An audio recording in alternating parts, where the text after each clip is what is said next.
Баршаларыңызға қайырлы күн достар.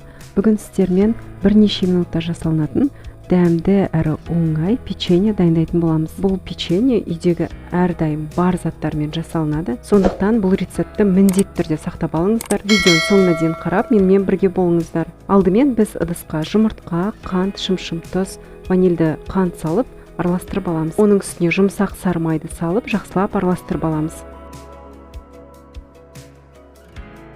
Ең соңында ұн және қопсытқышты салып қамырды дайындаймыз. Қамырымыз өте жұмсақ болады, сондықтан басында лопатканың көмегімен, содан кейін қолмен дайындауға болады.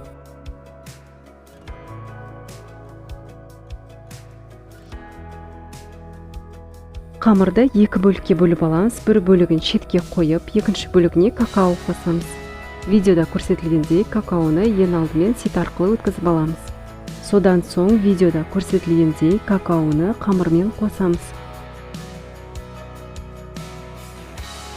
Бізде осындай екі түрлі қамыр дайын болды. Енді екеуін видеода көрсетілгендей шұжық формасына айналдырамыз. Содан соң екеуін бірге қосып, тағы да айналдырып, бөліктерге бөлік шарик формасына келтіреміз.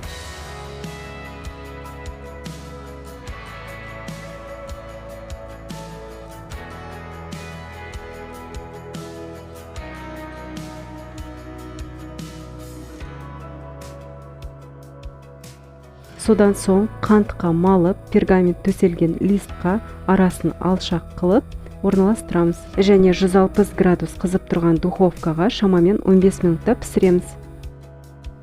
Бізде осындай керемет, өте дәмді әрі өте тез жасалынатын печеньеміз дайын болды. Бұл печенье песочное печенье болғандықтан арасы жарылып кетуі мүмкін, бірақ ештеме етпейді. Өте жұмсақ болып шықты. Осындай дәмді рецептерді жіберіп алмас үшін каналға тіркеліп, қоңыраушаны басуды ұмытпаңыздар. Сіздермен болған Динара. Келесі кездескенше.